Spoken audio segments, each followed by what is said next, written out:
we need to first focus on the root causes and try to chalk out as many as we can so that then we can focus on them and try to figure out what we can do about them and if there is anything to be done, or do we even understand them? And because the understanding has to come first and acceptance has to come first. So some of the stuff that I mentioned earlier, I'll kind of reiterate, and I've added a few while I was listening to all of you, collected a few things. First issue, I think, rape is already there. Rape has always been there. It's there. It will be there for that. Who knows for how long? But the problem is, one thing I mentioned. This is not a root cause of rape, but it does contribute to it, which is we keep ignoring the issue of rape, which happens. And both men and women can be victims. Predominantly women are victims and men are perpetrators. But if you just sweep it under the rug and hope that it'll go away, that is not going to happen. I really admired this effort, as I mentioned earlier, that we are confronting it head on, talking about it. I think I may have misunderstood, but I think you may have mentioned that talking about it or discussion may or may not work, but I think discussion would work, and we need more of it. And we need to be aware of it, we need to accept it, and then try to understand and devise ways to counter it. Some of the other causes that I felt could be root causes. One thing, as I just say, lack of discussion. Another thing is lack of education at all levels, as you have mentioned, as he has mentioned, like in schools, even from home. Obviously, and also in schools, we don't have to call it rape. We don't have to call it, your body or sex or something like that. We can call it something else, something that is palatable, something that is appealing or at least acceptable by all stratas of the society. I mean, not just, he kept on saying madrasas, but not just madrasa, girjas, churches, and in all religious scenarios or non-religious scenarios, where a child is being taught that you have to respect yourself as well as respect your family, and when you look at somebody else, you have to remember they have families too, and respect that person as a fellow human being, and how you can do that. And if there are obstacles to doing that, what are those obstacles? You have some ways to express that frustration, and somebody's there to help you. So that would be a root cause and as you're saying, a resolution. And school-based formal and informal education would be good. And as far as I remember, I'm kind of connecting to my childhood.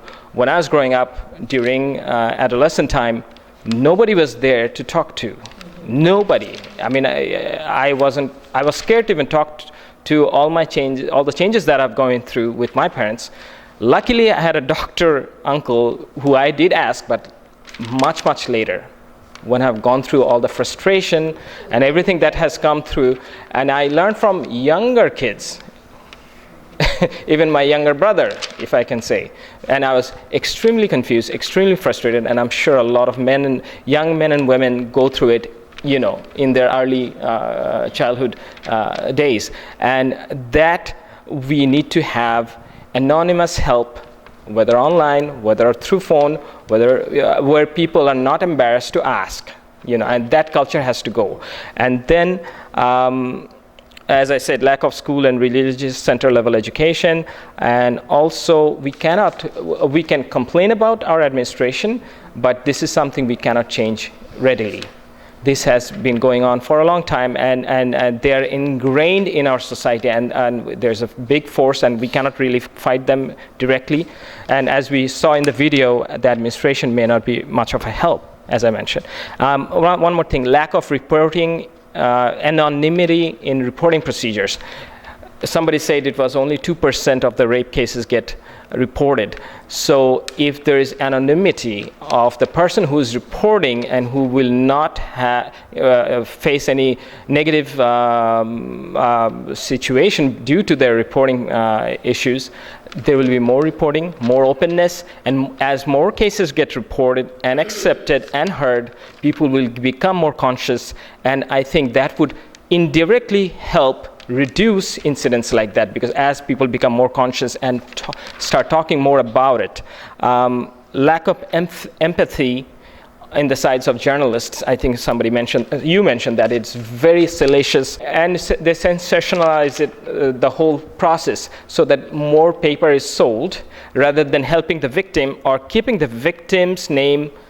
Like here, I mean, there's so much like gag orders and stuff like that. Even reporters have their reporting moral standards where they maintain the identity or the confidentiality of the identity of the victims and the perpetrators if they're minors. Stuff like that. There should be some stuff that you cannot enforce, but journalists can enforce them on themselves. Lack of this, some people may not like, but I think that is another issue, and it never came up during the discussion so far, as I understood. Lack of entertainment. When people think that teasing teenage girls or harassing them and ultimately raping them is a form of entertainment or form of release of frustration, that is not acceptable. And we have to provide them with other means of entertainment, education, and stuff like that, because obviously in the age of internet, many things will come, and young people get influenced very easily through those. But if there are other people they can reach out to, turn to for education, for mentoring, these things should go down a little bit. And also, the very lastly, I think I had 6 or 7 points. Lack of respectful mixing between young men and women. I mean, it is still a taboo, even at this day and age in Bangladesh, at least in the rural areas. As long as this can be supported and also raised, awareness can be raised in all over Bangladesh, I think that would, and that is one of the root causes and the resolution, as I said, that, raising awareness about that and looking at it from a positive perspective would really create respect between the two genders.